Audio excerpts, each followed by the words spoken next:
श्वेता के ससुराल जाने के बाद उसके माता पिता को अपना खाली घर काटने को दौड़ रहा था।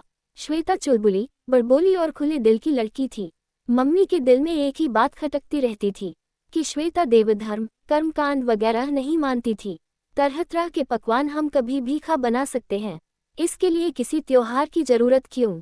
दिवाली के व्यंजन तो पूरे साल मिलते हैं, हम कभी भी खरीद सकते हैं, इसमें कोई समस्या नहीं है। श्वेता की सोच कुछ ऐसी ही थी। माता पिता को तो कभी कोई समस्या नहीं हुई, लेकिन उसकी ससुराल वालों को होने लगी। श्वेता का पति आकाश किसी सुपरस्टार की तरह दिखता था। औरतें मुड़मुड़ कर उसे देखती थीं और कहती थीं कि एकदम ऋतिक रोशन की तरह दिखता है। श्वेता की सहेलियां उससे जलती थीं। जिम जाने और खूबसूरत दिखने वाले पति के साथ श्वेता की शादीशुदा जिंदगी बहुत अच्छी बीत रही थी। दोनों पर मिलन की एक अलग ही धुन सवार थी। लेकिन एक दिन आकाश ने उससे बोल ही दिया, केवल मेरे माता पिता के लिए तुम रोज पूजा कर लिया कर, प्लीज। प्रसाद के रूप में नारियल बांटने में तुम्हें क्या दिक्कत है? नाम के लिए एक दिन व्रत रखा करो, ताकि माँ को तसल्ली हो कि उनकी बहू सुधर गई है। श्वेता गुस्से में बोली, सुधर गई मतलब? नास्तिक औरतें बिगड़ी हुई होती हैं क्या? दबाव में आकर भक्ति करना क्या सही है? जब मुझे ये सब करना नहीं अच्छा लगता तो जबरदस्ती कैसे? मैंने कभी अपने मायके में उपवास नहीं किया है, मुझे एसिडिटी हो जाती है, इसलिए मैं कम खाती हूँ। 2 रोटी और थोड़े चावल तो व्रत क्यों रखना? श्वेता सच बोल रही थी, लेकिन इस बात से आकाश नाराज हो गया और धीरे धीरे उसने श्वेता से बात करना कम कर दिया।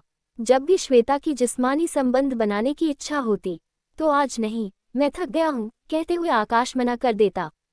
ये सब बातें अब रोज की कहानी बन गई थी। तुम्हारा मुझ में इंटरेस्ट क्यों खत्म हो गया?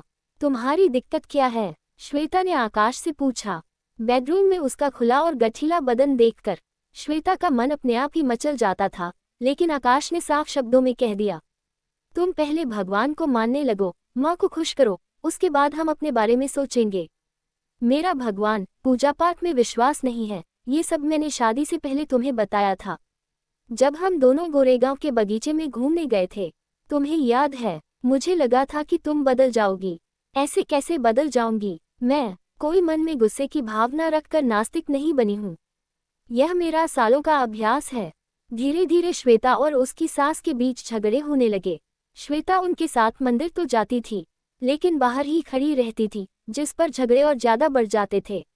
एक बार सास ने कहा, मंदिर के बाहर चप्पल संभालने के लिए रुकती है क्या? अंदर आएगी तो क्या हो जाएगा? श्वेता ने भी तुरंत जवाब देते हुए कहा, आप अपना काम पूरा करें, मुझे सिखाने की जरूरत नहीं है। मैं इन ढकोसलों को नहीं मानती। सास घर लौटकर रोने लगी, मुझसे इस जन्म में आज तक किसी ने ऐसी बात नहीं की थी।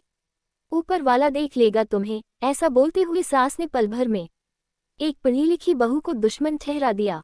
शाम को आकाश के आने के बाद श्वेता बोली, मैं मायके जा रही हूँ, मुझे लेने मत आना। जब मेरा मन करेगा तब आऊंगी, लेकिन अभी से कुछ तय नहीं है। मायके ही जा रही हूँ, कहीं भाग नहीं रही हूँ, नहीं तो कुछ भी झूठी अफवाहें उड़ेगी। आकाश उसकी तरफ देखता रह गया। उसकी तीखी और करारी बातों से उसे थोड़ा डर लगा। श्वेता अपने अमीर माता पिता के साथ जाकर रहने लगी। माँ को ये बात अच्छी नहीं लगी, लेकिन श्वेता ने कहा, आप थोड़ा धीरज रखो, आकाश को मेरे बिना अच्छा नहीं लगेगा। आखिर वही हुआ। 15-20 दिन बीतने के बाद उसका फोन आना शुरू हो गया। पत्नी का मायके में रहने का क्या मतलब है, ये सोचकर वह बेचैन हो रहा था। उसका किया उस पर ही भारी पड़ गया। माँ के दबाव में आकर वह भगवान को मानता था। श्वेता ने फोन काट दिया, इसलिए आकाश ने मैसेज किया, मुझे तुमसे बात करनी है, विरार आऊं क्या? श्वेता के मन में भी प्यार था और उसने झट से हाँ कह दिया। श्वेता ने कहा, मैंने तुम्हें भगवान को मानने के लिए कभी मना नहीं किया। पूजा अर्चना जो तुम्हें करनी है जरूर करो, लेकिन मुझे मेरी आज़ादी देने में क्या दिक्कत है? तुम्हारी माँ को समझाना तुम्हारा काम है। अब तुम बोल रहे हो इसलिए आ रही हूँ। अगर फिर कभी मेरी बेइज्जती हुई तो मैं हमेशा के लिए ससुराल छोड़ दूंगी। इस तरह से श्वेता ने अपनी नास्तिकता की आज़ादी को हासिल कर लिया।